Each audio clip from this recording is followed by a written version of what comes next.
Well, our subject this afternoon is cannabis, a subject which is of interest to large numbers of people, though it's rarely discussed, and in fact seems to have attained the status of somewhat of a taboo in polite society.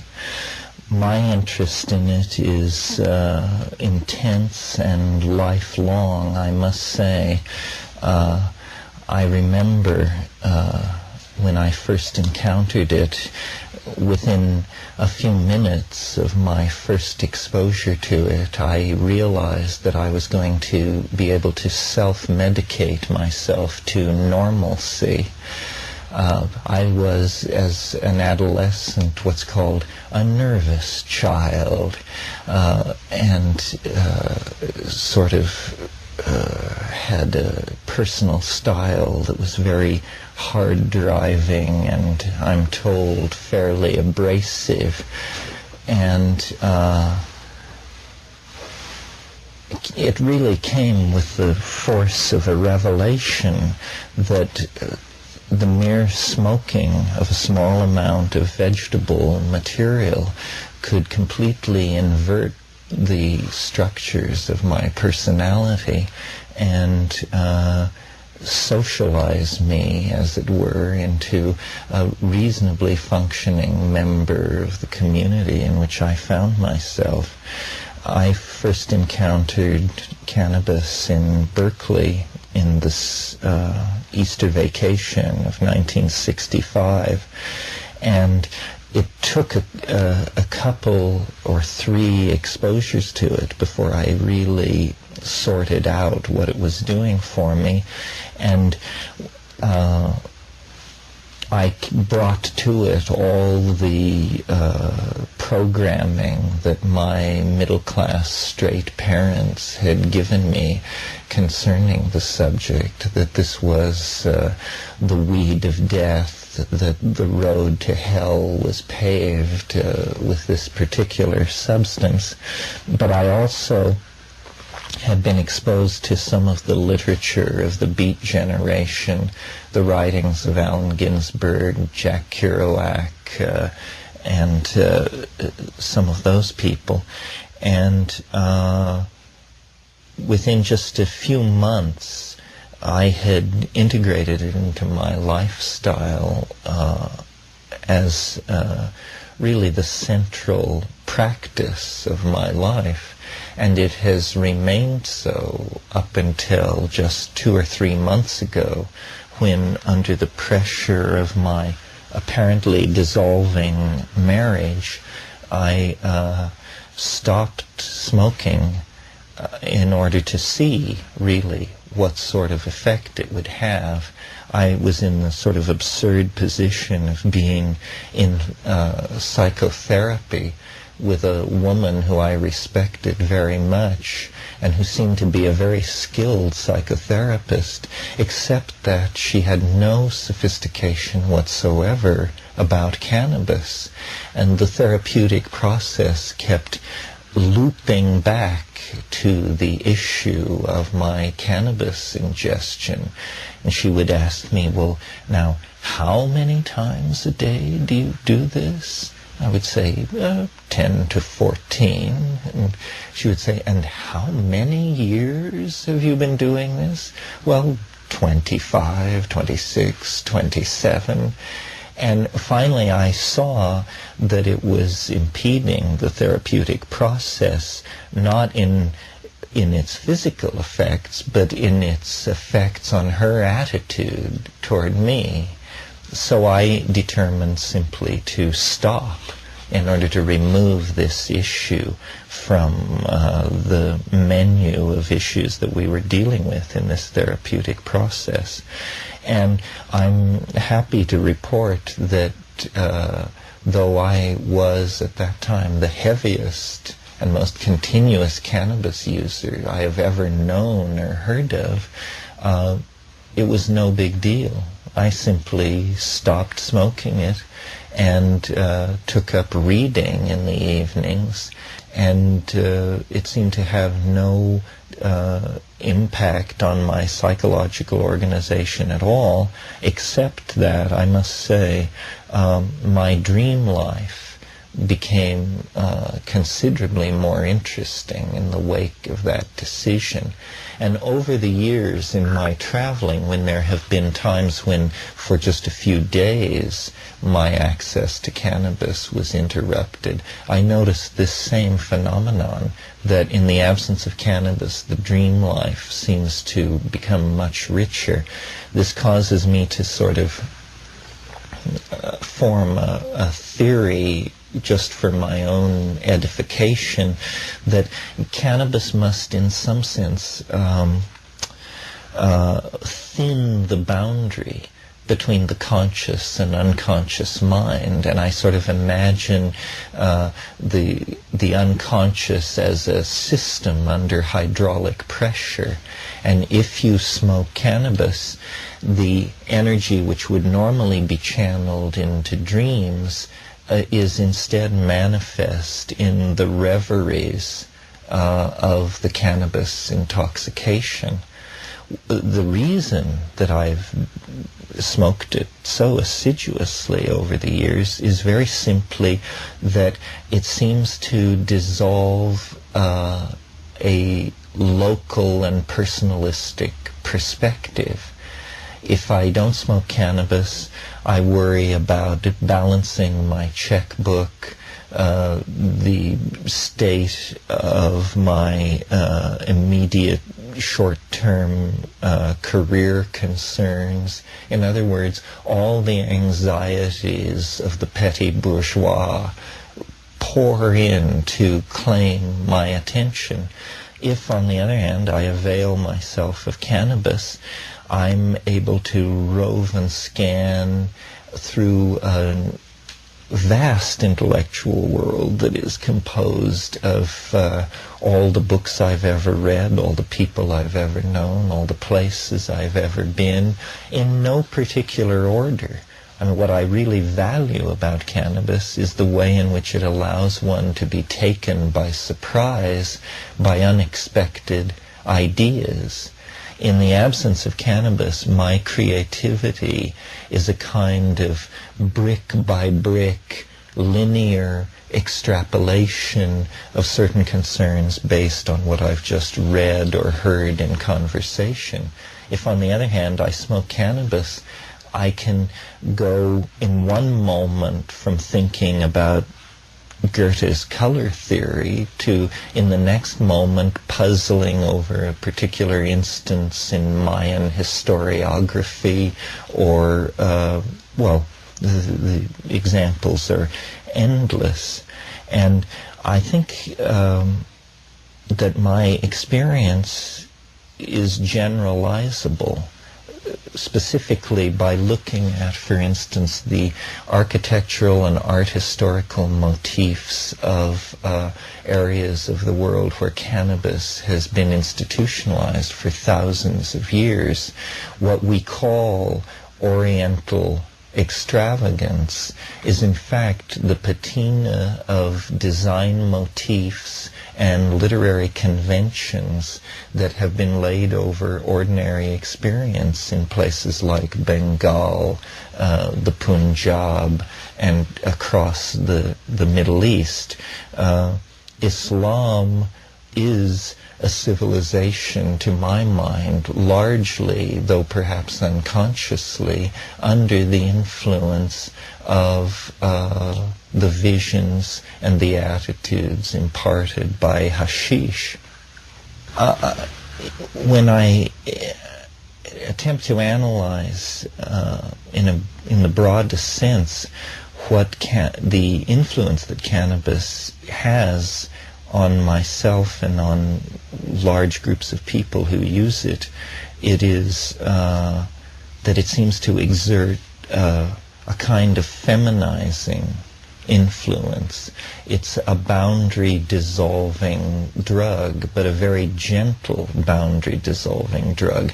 It doesn't dissolve boundaries in the spectacular way that the mega hallucinogens do.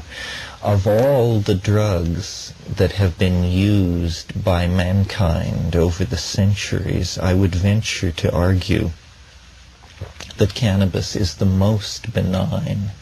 Certainly more money has been spent trying to find something wrong with cannabis than has ever been spent on any other drug, and the findings are woeful. Well, there's just no support for the idea that cannabis is anything other than as benign as a drug can be when you consider that it has to be smoked. So there is the issue of the generation of tars. Now, it is true that in India, charas, which is what is smoked as the equivalent of hashish, is actually a much more complex material. Charas often contains opium, nearly always contains datura, parts of the datura plant which contain tropane alkaloids, and it usually is held together by resin binders from various varieties of pine trees. Nevertheless, apparently the smoking of charas in India is also an extremely non-destructive habit. Alcohol, on the other hand, is demonstrably one of the most destructive of all social habits. I mean, I think what a bright world it would be if every alcoholic were a pothead. What a bright world it would be if every user and abuser of speed and caffeine were a pothead. It seems to be a plant which has evolved in very intimate association with human beings from a very early time, and hence whatever deleterious effects it has, we have managed to accommodate ourselves to them very well. One of the most interesting things about cannabis as a cultural phenomenon, I think, is, first of all, notice how cannabis is the resin product of the hemp plant. The hemp plant is, since the Neolithic forward, the preferred source of fiber and cordage. And I think it's interesting to note how the language of story and the technical language of weaving are very, very similar. In other words, we untangle a narrative. We weave a story. Lies are made of whole cloth. All of these words which describe the use of fibrous materials are also the words that we use for storytelling and narrative. And I think it's because probably these two concerns, weaving and storytelling and linguistic facility, go back and find themselves in congruence in the hemp plant. The other thing that's interesting is that in the cultivation of hemp for resin purposes, for drug production purposes, all the emphasis falls upon the female plant. The male plant does not produce a usable drug material, and in fact, female plants, if in the presence of male plants, become contaminated with male pollen and then produce an inferior drug product. So hemp it literally demands the honoring of the female. Now, I'm not suggesting that this was consciously in the minds of primitive people, because the female hemp plant does not particularly appear female in any way that can be associated to human femaleness.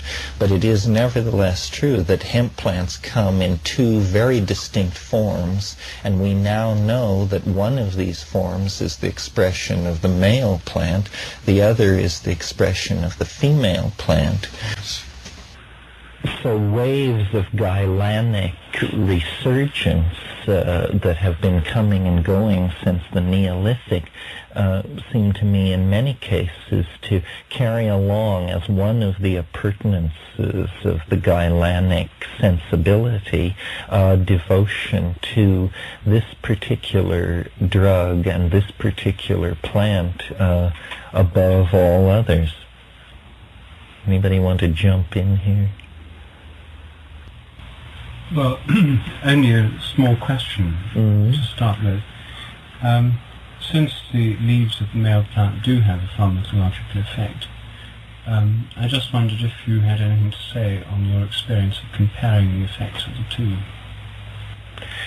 Well, only in that if it has a pharmacological effect, it's orders of magnitude more weakened than the female. One thing I might say, we in the 20th century tend to smoke our cannabis. I mean, aside for the occasional holiday cannabis cookie, cannabis for us is something that is smoked. On the other hand, for the 19th century, and for all of European civilization, cannabis was something that was eaten in the form of various sugared confections that were prepared. And this method of ingestion changes cannabis into an extremely powerful psychedelic experience. I mean, if you read the accounts of people like Theodore Gautier or Baudelaire or Fitzhugh Ludlow, written in the mid-19th century, they are describing experiences that obviously were for them as powerful as a 500 microgram dose of LSD proved in our own lifetimes. And we forget this. We tend to think of it as a social drug and a kind of a minor drug on a par with smoking a cigarette or having a cognac or something like that. But in fact, for the serious eater of hashish, there it is the portal into a true artificial paradise whose length and breadth is equal to that of any of the artificial paradises that we've discovered in modern psychedelic pharmacology. To my mind, the whole of by Oriental I mean Indian and Middle Eastern civilization is steeped in the ambiance of hashish.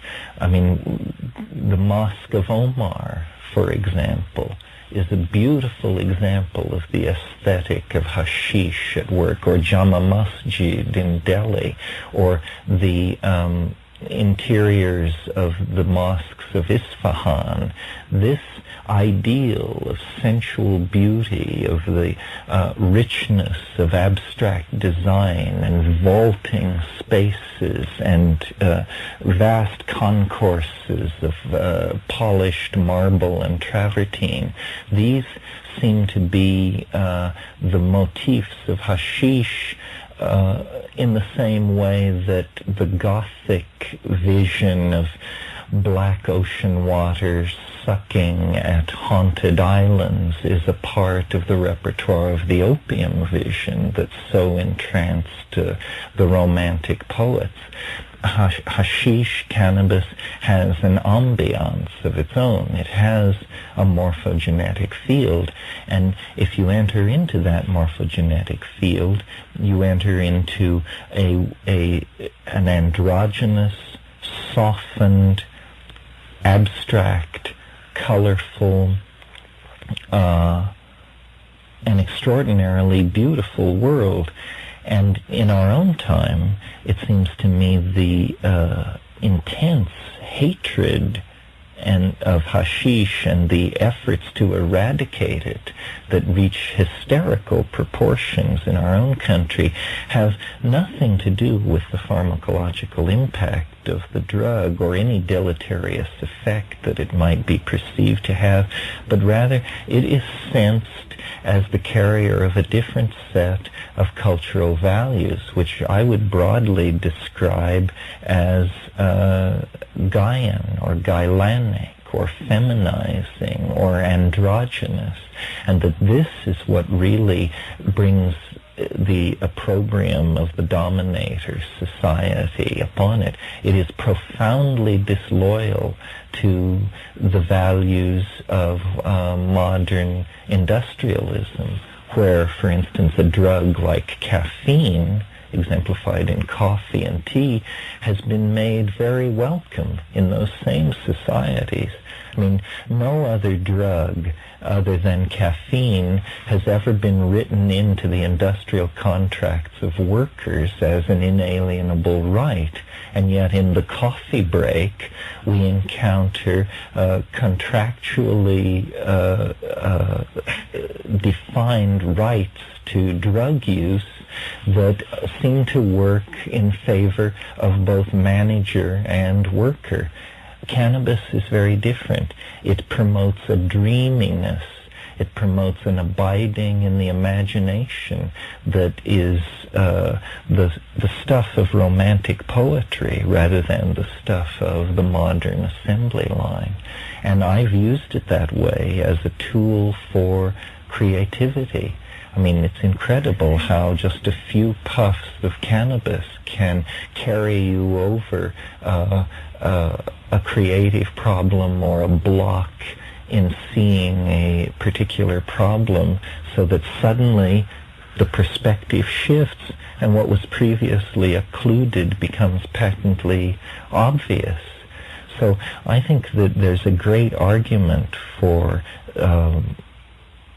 above and beyond the well-known and familiar arguments for legalizing this drug, that it would provide revenue for governments, that it would decriminalize a class of people who, if it weren't for their devotion to cannabis products, would be seen to be among the most law-abiding of all classes within society. These arguments are familiar and have been made very eloquently by other people.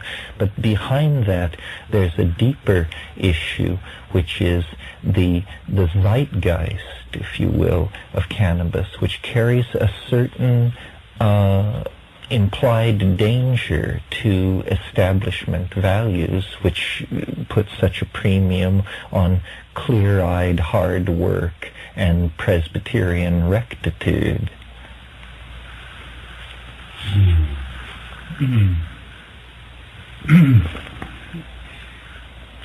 Well, I think it's interesting that in countries like Egypt and India, where cannabis has been used for millennia and accepted as part of society, that now, both under the influence of the United States foreign policy and of industrialism, there's now attempts to suppress or stamp it out. Countries like Malaya, where it's been accepted as part of Kampong life for many, many generations, now there are strict laws, draconian attempts to stop people smoking it. And death penalty. Even death penalties. So it's true that there's a shift in valuation taking place, imposed by the West, going together with industrialism, which is happening, and it's clear that this is something to do with this change in consciousness. It's also clear that in the 19th century there was a very different attitude on behalf of Western powers, and cannabis was not illegal in Western countries, and indeed in India. The British government in India operated a cannabis monopoly. The cannabis trade was the monopoly of the government, and this continued in parts of India, like Uttar Pradesh and in Pakistan, until quite recently. Maybe it still goes on. But when I was last in Lahore, in the bazaar there's a little shop, which says over the door, Government Opium Shop, and this shop deals in cannabis and opium. and is still, or was still, part of the government monopoly. So different attitudes have prevailed at different times, but it's clear that the modern industrial consciousness is alien to cannabis, and I suppose it's clear that the growth of what you'd call Gaian consciousness from the 1960s onwards is closely linked to it. Most people I know who smoke it has started in the 1960s or subsequently. I know very few who were familiar with its use before then. There must always have been some, but it was presumably the explosion of consciousness in the 1960s was closely associated with the explosion of cannabis and other psychedelic substances. Well, given all these facts, and given the strong case you make for its benevolent effects, what I'm interested in is why Ralph, who was also present on the scene in the 1960s, is no enemy of the effect of psychedelics, has spent so many years as a total abstainer. Well, I'm afraid I'm going to have to disappoint you because I have an extremely positive attitude toward cannabis. I personally made the acquaintance in 1966, so a year after Terence, around my 30th birthday, and I discovered immediately on first smoking more or less some of these beneficial effects, even though I had no culture around the mythological interpretation and tradition of cannabis appreciation. Nevertheless, I saw at once these functions of the deconstruction of character armor and rigid mental structures opening up for free roving enormous terrains of intellectual territories, synthetic effect of a resonance between previously isolated rooms in the mental mansion. And in 1968, there came into my possession by some miracle a large amount of synthetic THC in caps, which I circulated among friends, many of whom were mathematicians. And this oral ingestion does produce, I guess, what a smoker of cannabis would call an overdose, basically, and a very, well, benign psychedelic experience. Then, after moving to Santa Cruz in 1968, where the hip subculture was thriving, all events were accompanied by smoking joints. And my main impression of it is what Terence described on the relationship of hemp and stories. I've learned this word diaphanous from you, Terence, thinking of triaphanous, the triaphanous web that we weave in our meetings, this kind of strong coupling, enhanced resonance was, in my experience, characteristic of the cannabis experience. So we started with the chant Om Namo Shivaya, and in India the smoking of charas is most commonly it's a form of puja for Shiva. Daniel Lu has emphasized the history of the Shaivite religion as preceding the arrival of the Indo-Europeans, the Aryans, into India. It's associated with the Dravidians now laid in the south of India. And he identifies also this Shaivite religion, prehistoric religion, with Orphism in Greece. Shiva, Orpheus, this is the same.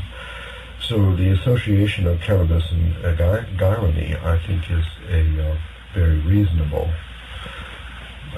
conjecture on prehistory, that cannabis was an important crop in Minoan-Crete, was an important ingredient in the Dionysian revels before alcohol took over. It was the maybe the secret and most important ingredient in the maintenance of the galenic partnership societies of the prehistoric past. Therefore, the fact that its arrival into mass use, breaking into mass use through college campuses in the 1960s, did give birth to the hip subculture, gave rebirth to the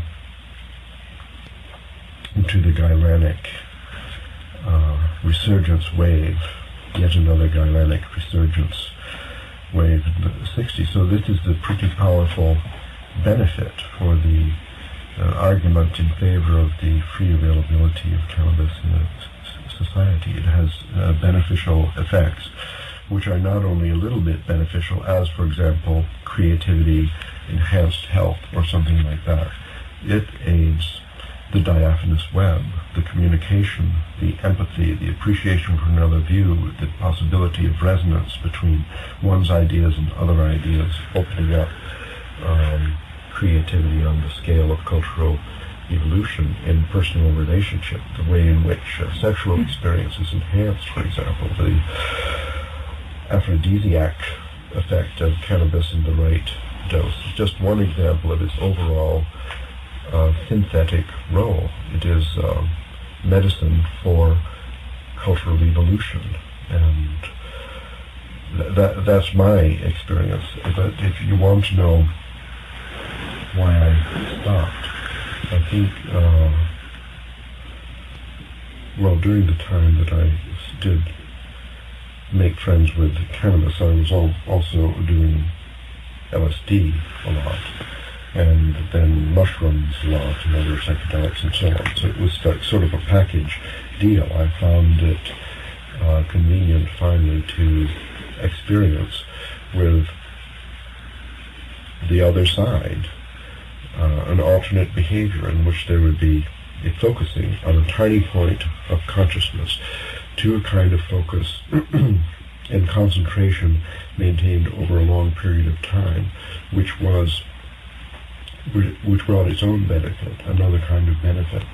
So after synthesizing and deconstructing armor and obtaining new views over vaster territories in some way, you want to produce a product, like proving a mathematical theorem, which sometimes takes 7 years of concentration on a single point in consciousness. This kind of activity for me seemed to be enhanced by abstinence from everything, from newspapers, from other people's stories, from dinner party talk and so on, and from large parts of my own consciousness, just focusing on a point. I found, experimenting with every different variation of behavior, that in order to accomplish my goals, say around 1980, when I quit all psychedelics for a while, trying all these experiments and varying the parameters, I found that the least of everything, indulging in a process in India they call syncretizing, giving up everything and then bragging about that, this brought about more and more increase of the performance for myself that I was seeking at that time. And this is like an elite athlete searching for ultimate performance, of trying to break some kind of world record for focusing on a point. It's even what I was doing was difficult and required rigid discipline. I invoked these ideas of yogic discipline that I had learned in India, and they're responsible for a certain kind of ultimate performance, as cannabis and other psychedelics enhance a completely different kind of ultimate performance. And I suppose this is, I guess you could say, another binary of focusing and defocusing mental states.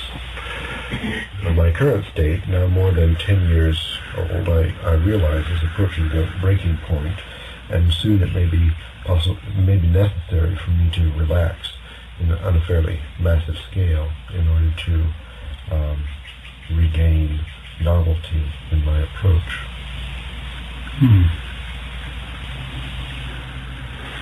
How does it work for you, Rupert, in the process of relating to the problem of creativity? Well,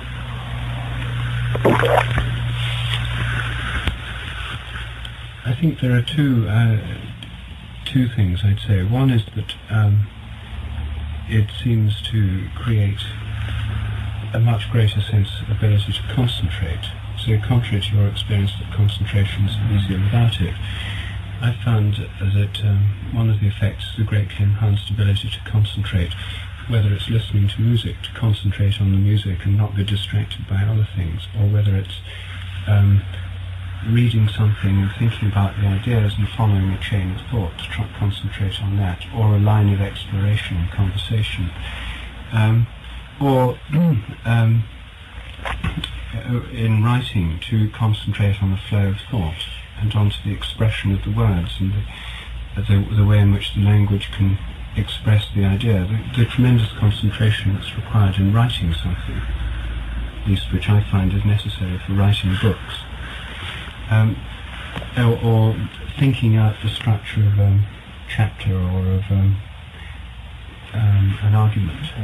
I find that it's a great aid to concentration, partly because, as Terence says, it makes it possible to enter a state where these become things of importance, and the everyday concerns about checkbooks, banks, mailing a letter, this kind of thing become of secondary importance. So it may be partly by removing the niggling preoccupations of mundane existence that it becomes easier to concentrate. The second effect I found, which I have a great deal to thank the cannabis plant for, is that in relation to places, the spirit of places, the spirit of trees, the spirits of plants, and the spirits of sacred places too, temples, cathedrals and so on, that it gives an enormous enhancement of the sense of connection and relationship, which is otherwise normally filtered out by this chattering internal dialogue of a banal kind, which goes on much of the time. So that, I suppose, would fit with what Terence says about the dissolution of boundaries. So there's a much greater sense of connectedness. But there are two other things that come in train with this. One, as Terence noted, a suppression of dreams. Whenever I'm not a constant smoker, of the kind that you were, Terence, more sort of occasional. But in periods when I don't smoke at all, then I notice a much greater intensity of dreams. I remember more dreams. They seem much more vivid. Periods when I'm smoking, I don't remember dreams at all, usually. So there is this curious suppression of dreams, and I don't really know what to make of that. There's also an effect which I think is a negative effect of cannabis, and which is one of the reasons why governments and industrial civilizations try to suppress it, which is that because it produces a kind of physical relaxation, which allows the mind to expand and journey and one's psyche to connect and so on. This, I think, the other side of that coin is that there's a kind of toning down and tuning down of the whole springs of action of the body. So one's perfectly content to sit around, doing not very much. It doesn't produce a tremendous urge to go and empty the dustbin or do chores around the house and that kind of thing.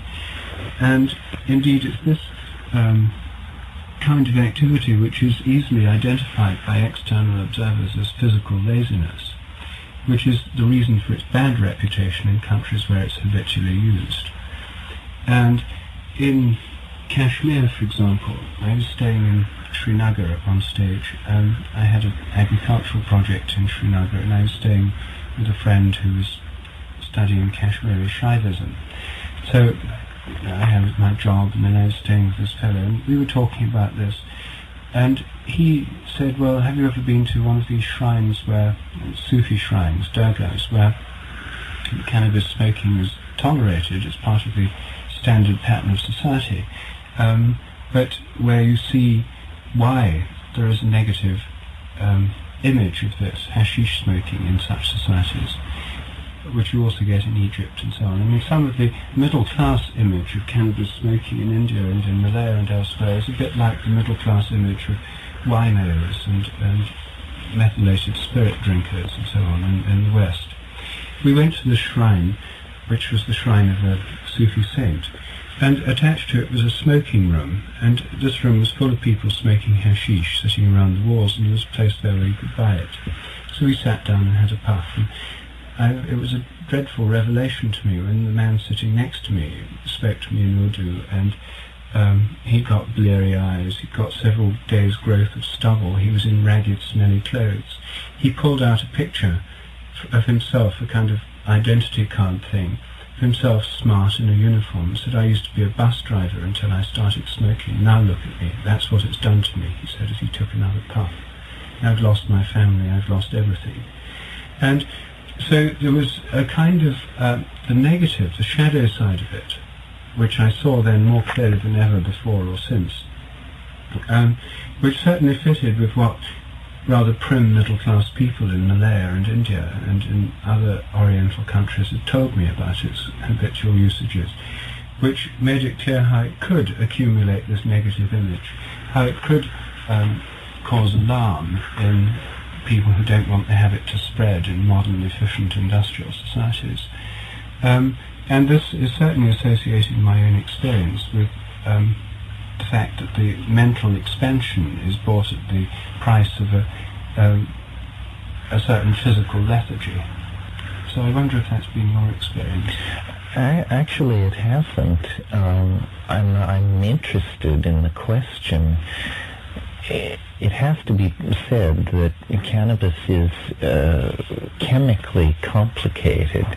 It's not simply one cannabinol. There are a number of these cannabinoids, and various strains have various ratios and proportions of these things. But, for instance, I find when I'm writing books that I can only write for about 3 hours, and then either the day is finished for work, or I smoke hashish, and 20 minutes later I'm ready to go 2 hours more at it. And I can do that twice in a day. If I judiciously control my intake of cannabis, it gives me a second wind and a third wind to go forward with creative activity. Now, if you just sit down and smoke into stupor, you're not going to be able to do this.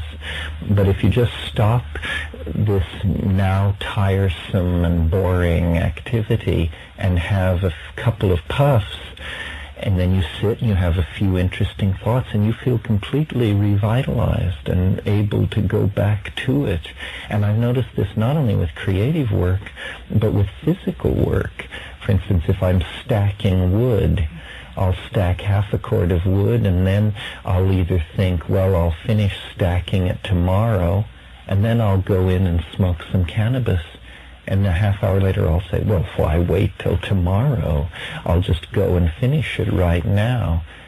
I think you all know Paul Bowles' book, or the statement that a puff of keef makes a man strong as 20 camels in the courtyard. There's something to this. It's not simple. It can turn you into a stupor, sort of lazy, loutish person. On the other hand, it can allow you to do very hard work for very long periods of time. So you sort of have to manage it. And I think a lot of people don't learn to manage it. One of the things that's always put against marijuana is that it destroys short-term, or it destroys your memory.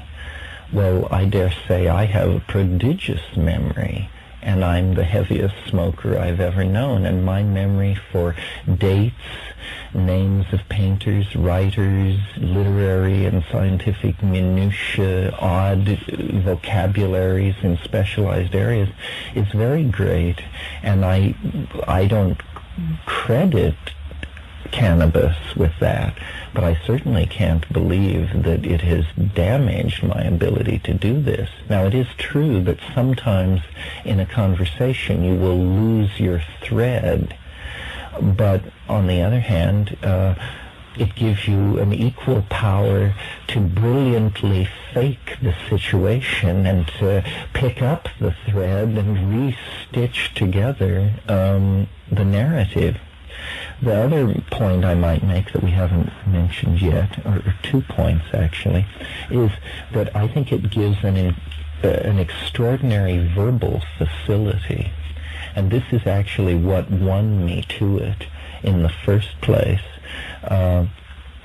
My reputation as a public speaker is based on my supposedly dazzling oratorical abilities, but I come out of a peer group, a karass in Berkeley, where everyone was able to do what I do. Everyone seemed to be able to hold forth for hours on the most arcane subjects. And in fact, when I got into cannabis, the style of doing it that I enjoyed most was I ran a kind of cannabis salon, as it were. And people came and they smoked and they talked and talked and talked, and this is all we did was talk.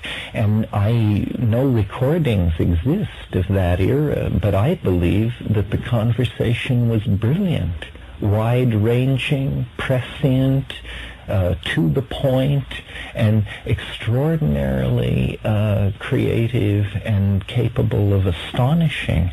And I give complete credit to cannabis for that. I remember the second time that I smoked cannabis, I was a great fan of Herman Melville at that time, and my friend and I smoked some cannabis and then called on some young women at a dormitory that we were courting at that time, and we went into the visitors' room of the dormitory, and I was able to hold forth for an hour in a pseudo-Melvillian style. I created on the spot, without hesitation, a short story in the style of Herman Melville that was dazzling, apparently, to my hearers. Well, this is verbal facility of an extraordinary sort. The other area where I think it has an important role to play that we haven't talked about is in sexual performance and sexual stamina. When I first became sexually active, and I think this is a problem of many young men simply because they have so much juice going, is premature ejaculation. All my sexual encounters were haunted by that possibility simply because I was just so hyped up over the idea of having intercourse with someone. Well, I discovered that smoking hashish gave me an incredible ability to control my ejaculation and also my sexual stamina. So these were invaluable social skills. It gave me verbal facility, sexual stamina, control over my ejaculation, beautiful visions, a prodigious memory. It did everything but suppress appetite, which it certainly did not do. The munchies, regardless of what pharmacologists tell us about how this is an illusion, the munchies seem to be a very real part of cannabis use, meaning that 40 minutes or an hour after smoking cannabis, one does find oneself rummaging through the cupboard looking for chocolate chip cookies, but this is hardly grounds for hanging, which is the current legal response in Malaysia. My impression, Terence, is that your experience is not typical, and most of the things you described, I would say, are typical of my experience personally. And mine. But in Santa Cruz, I remember after the 60s came and went, there was, this is a community that was very involved in the marijuana trade in the 70s, let's say. There were a certain number of people who were habitual users, I would say habitual smokers, as you were, and it seemed as if they couldn't get their life together. Unlike you, they were functional, they could stack the wood, but they never got on to doing what they wanted to do. And I did begin to associate a certain subtle disorganization with their habitual smoking. This is a different, a slightly more mild form of this negative effect that Rupert described in India, where people are truly addicted and in a subhuman state. That, I think, requires taking really deep inhalations of cannabis with a chillum. But there are, let's say, for the sake of discussion, that there is a negative side beyond what you have experienced in case of heavy use. And even so, it's, I think, very modest compared to the negative side of heavy use of alcohol, and is very insignificant in comparison with the very positive effects of cannabis use in a society, which in the case of alcohol, I don't know of any. There might be, some people can tell amazing alcohol stories where they really have been able to work wonderful while intoxicated, but basically I think it's agreed that while relaxing in small doses and good for your health, it has a negative influence. It brings up the question then, I know you've both thought about this, how is it that cannabis, in spite of these beneficial effects, its benignness and so on, is so strongly regulated and forbidden all over the planet now? One idea I know from previous, that since cannabis is the orphic drug, it's associated with the goddess, and then in the patriarchal takeover, of course, it was one of the things that was knocked from the pedestal along with chaos and the goddess. But even now, in this modern society where we have no recourse to these old myths and people are not really afraid of the goddess re-emerging, there's this incredibly expensive drug war going on. People are not speaking of cannabis now, I think, because the atmosphere for it is much more hostile today than even 10 years ago. 10 years ago, I used to speak about my experience with psychedelics in class. Now I wouldn't. It's better not to. Not because the police are going to come and carry me away, but the immediate reaction of these people I'm trying to communicate with is going to be very, very negative. More negative than if I was alcoholic and been put in jail for driving while intoxicated. So some kind of paranoia about whatever cannabis represents to people, its significance in the mythological, this paranoia is on the increase in this decade, and I wonder why you think that is. Well, first may I say that I think this paranoia is somewhat polarized in that there is a rising paranoia in the United States, which has partly been exported to countries like Malaysia. The paranoia about cannabis in Europe is definitely on the decline. Cannabis has been effectively decriminalized in Holland, in Switzerland, in Italy.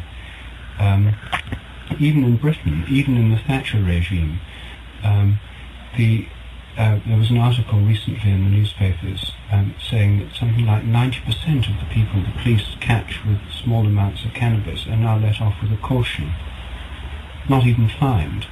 In Italy, the possession of small quantities of cannabis is not a criminal offence, and even somewhat slightly larger ones is treated on a par with parking offences. You get a ticket or something, minor fines. And the movement, even in Britain, which is probably the most closest to America in its in general attitudes in Europe, there's been a progressive attitude on the part of the police and even increasing numbers of legislators and judges towards decriminalising the use of cannabis. De facto, in small quantities, this has actually happened. So rather than zero tolerance being the rule, there's in fact been an increasing tolerance in most European societies to the use of cannabis over the last decade. And full-scale legalisation may not yet have come, but this has happened de facto in various parts of Europe. There are streets of Zurich, for example, where you can sit in the street at cafes and smoke openly. There are certain streets where it's tolerated, unwritten agreements.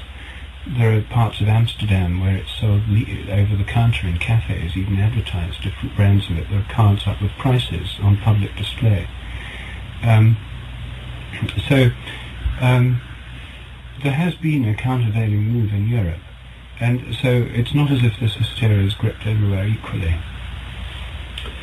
Then we'll be seeing increase of novelty and cultural evolution in Europe outstripping developments in the United States, according to our well, to some, benefits. It may in fact be happening. I mean, I certainly feel much more at the center of novelty when I'm in Germany, where, by the way, people smoke cannabis in restaurants and quite openly.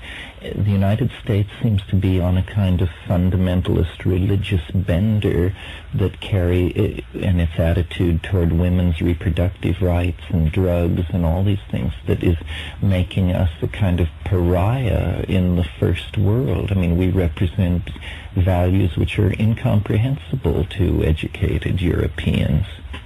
One thing that occurs to me that I'm sure Rupert would have enthusiasm for because it involves his grassroots science thing, this question of, does it make you lazy, does it give you energy, does it destroy your memory, does it enhance your memory? Because I've smoked so many years, so many different kinds of dope, of cannabis, I've come to hold pretty strong opinions about its various forms. And I think that, number one, charas is a debilitating drug. It has opium in it, it has datura in it, and it has various additives and binders that are not good.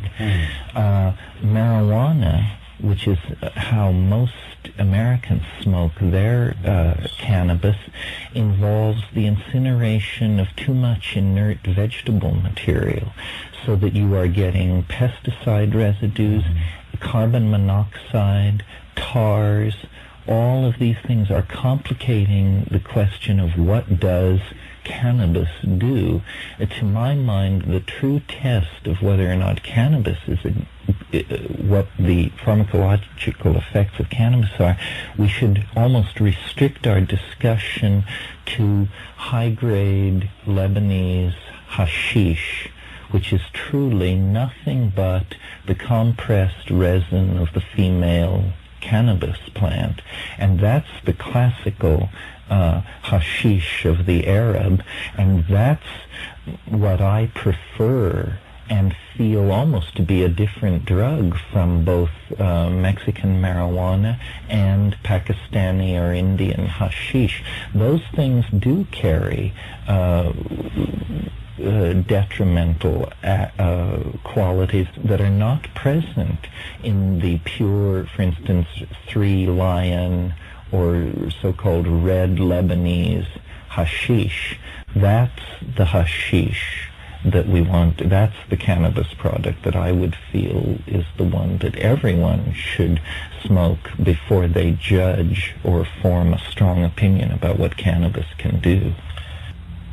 In spite of the increasingly repressive atmosphere in the United States, I imagine that marijuana smoking is still on the increase.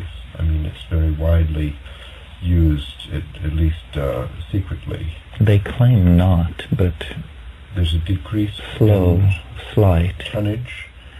Yeah, they claim so. Still, it's widespread, sufficiently widespread that a certain amount of grassroots scientific experimentation could be going on if there was a way to share the results of the experiments.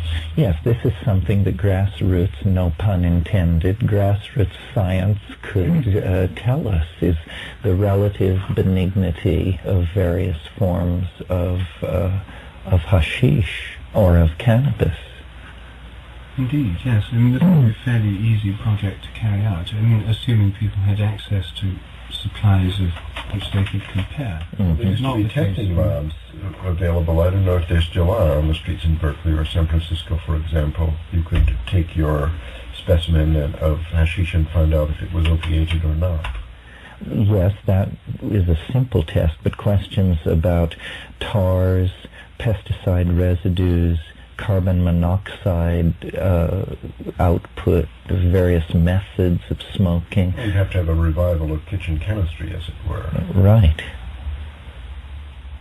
But I think that the pure resin of the cannabis plant is, you would be hard-pressed to design a drug with as many laudable qualities as that one.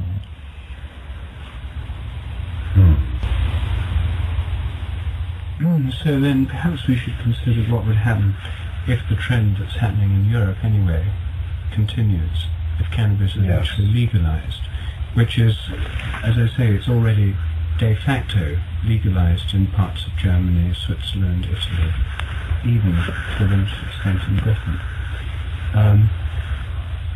So what would happen? I mean, it's not a prospect I actually ever relished, because I then imagine, Philip Morris and Anglo-American Tobacco Corporation moving into this area, and there's no doubt the restrictions on their commercials, but the idea that this could then be a mass-marketed product, large-scale international corporations would be in on it. BCCI. Well, there'd be the main high street banks and so on would then be financing these deals rather than they'd take over the role of BCCI quite legally. Yes. I'm not sure that I particularly relish that. And the other issue which we haven't talked about, which is no doubt of some concern to you, Terence, is at what age children might be permitted or encouraged to experiment with cannabis, and would we want this to be going on in the gazebo here at Esalen, in nursery schools, junior high school? If it's legalized and much more readily available, the same questions would arise already, but more so because it would be more available. Well, I prefer decriminalization rather than legalization. I don't think we need to simply say that any entrepreneur can invest in land, plant cannabis, patent a brand name, and begin to sell it on the open market. It would be much better simply to decriminalize it, so that, and say something like each person could possess 10 plants, but that the transport and sale of it would be discouraged in some way, so that it isn't, you see, we seem to have the attitude that something is either illegal or we can just go gung-ho with it and turn it into the product of a multi-million-dollar corporation. It would be much better to just say that the possession of small amounts of cannabis for personal use pose no threat to society, and leave it at that. Well, how are you going to get your red Lebanese then? Well, you would find a way, just as one finds a way today. Easier if there was a government hash shop. Yes, although I don't find it difficult to get red Lebanese. The only thing I would hope is that we might get a price break if it were decriminalized. It's currently being sold because it's an illegal commodity. It's being sold at enormous markup for what it costs to produce it, and this might be something. It's a very expensive business.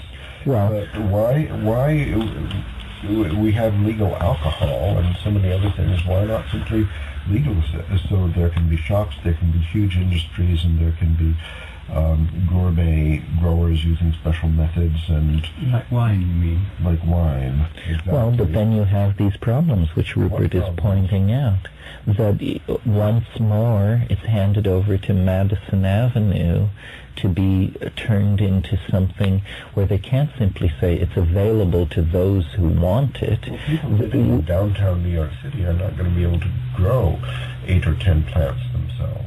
I was recently in downtown New York City, and I examined a pot garden that would have been the envy of any resident of Humboldt County. Well, real estate is expensive. Spare bedroom with grow light bulbs is expensive, and that's all right. But I think, why not legalization? What are the problems? Well, probably this would come. And then it would be, as far as the question of children, it would be available, it would be restricted to people below age 18 or something. Right. No, I think ultimately what we're going to have to do is legalize all drugs. Now, a hidden aspect of this is that governments make enormous profits out of the fact that these drugs are illegal.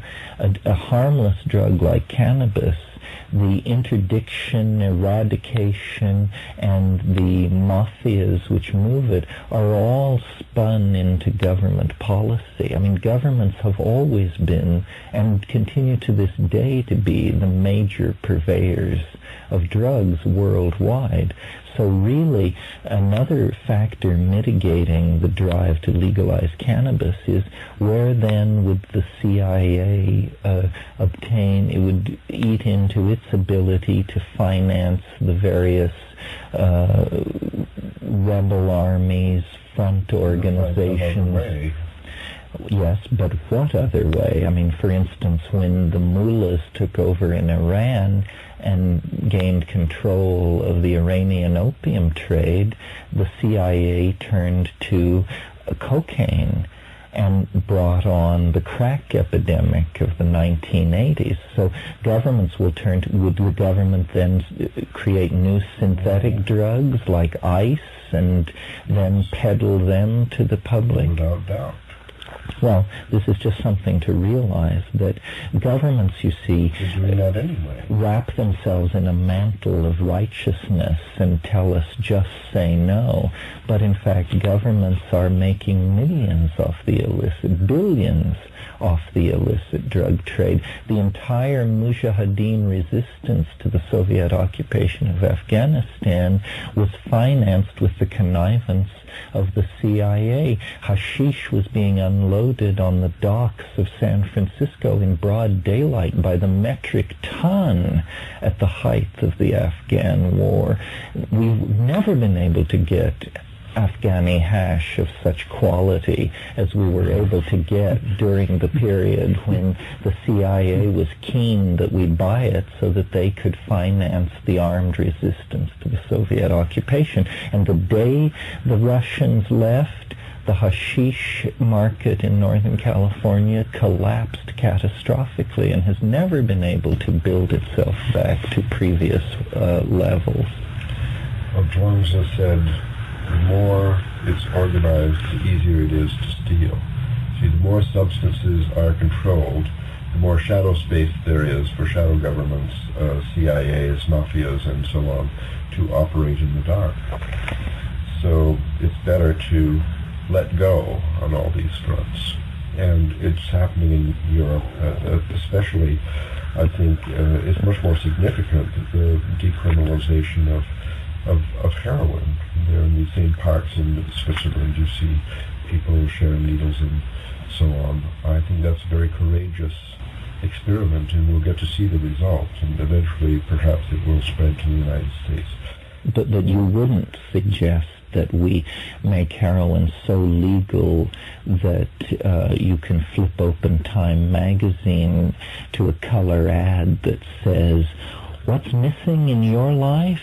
Heroin, the drug of choice of the chic young set." This is not what we want. That would perhaps not be worse than what we've got now. I think that I feel as badly about tobacco as I do of many of these other things. Personally, I had a very negative experience with freebase cocaine. I found this material to be very surprisingly addictive. The tiniest experiment leaves you a total addict. So, in my personal view, this stuff is extremely evil. Nevertheless, I don't think that restricting it by law is an effective strategy to prevent people from getting addicted. I think that crack is similar, I'm not sure. It's extremely toxic material in society, but simply making it illegal just creates this huge shadow trade where it's out of control, and people have to experiment in order to find out what it is. Instead of the ad in Time magazine would without doubt say this material is harmful to your health. The Surgeon General has found that shooting heroin is harmful to your health. Liable to be very addicting after a single experience, and so on. The information would be circulated, the shadow would be eliminated, the secret would be eliminated. I don't think that necessarily means that a lot more people would be addicted. I think probably fewer. Well, the drug issue brings up the question of whether societies should organize themselves along the assumption that citizens are adults or children. And if you view citizens as children, well, then you have to keep various things out of their hands. If you believe citizens are adults, then you have to believe that certain checks and balances will keep any negative practice from simply sweeping through society and destroying it. I believe that. I believe that if heroin were legalized, a very small number of people would destroy themselves with it, and that's their business, and society can absorb the cost of their slow suicide in the same way that we absorb the cost of the slow suicide that people undergo with tobacco and alcohol. See, here are some more questions for grassroots science. Yes, well, in this drug area, grassroots science could do amazing things. It's just that the questions are never asked by big science because it really doesn't want the answers to some of these questions.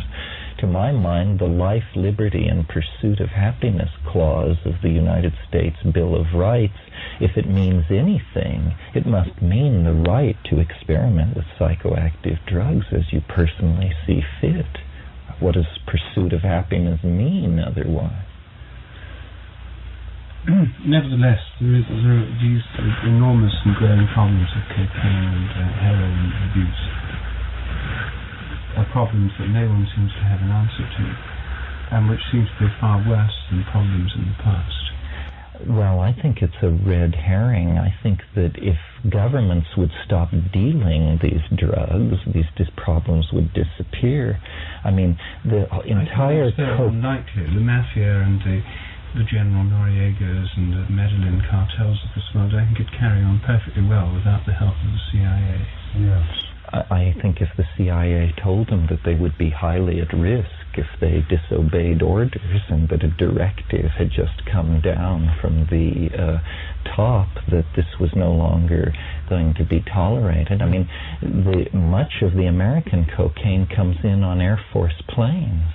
If you simply deny them the use of the American Air Force, it would pose a major problem to them in moving their... It's not a suitable one. They've got other methods, boats, trucks across the Mexican border, all sorts of things. Well, you're not going to wipe it out, but you don't have to grease the slides for it. This is what the CIA is doing. But I think the experiments going on now with the decriminalization of heroin, which is similar to crack cocaine, I think, in its addictive power, they are very encouraging that method other than legal restriction could be successful in dealing with the crack problem. Well, for instance, take the tropanes. I mean, these are powerful, mind-altering drugs, cause visions, so forth and so on. The entire western United States is a range for the Jimson weed plant, and it poses no social problem whatsoever to anyone. And it's as powerful as any drug which exists. And no, it just is not a problem. So it's something about focus and glamorization of habits. There are a number of examples like this, opium poppies, for example. The garden here at Esalen has a wonderful stand of opium poppies. This is not doing anybody any harm, and I don't see people availing themselves of the raw opium which is being shed copiously just 3 steps off the path as you walk to the dining room. It's actually the legal restraint that raises the price that creates this economic attraction for the illegal substances. So the legal restraints actually create the opposite effect than they're designed for.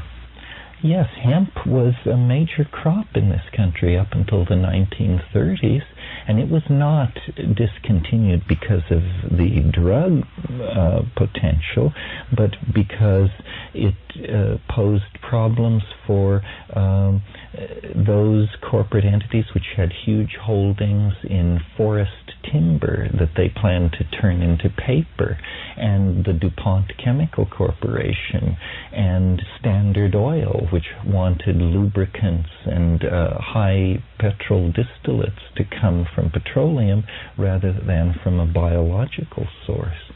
So it's simply the glamorization and restriction of these things which creates artificial markets.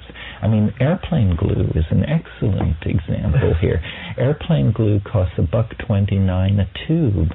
Powerful drug, hallucinogenic drug, enhances sex, great drug.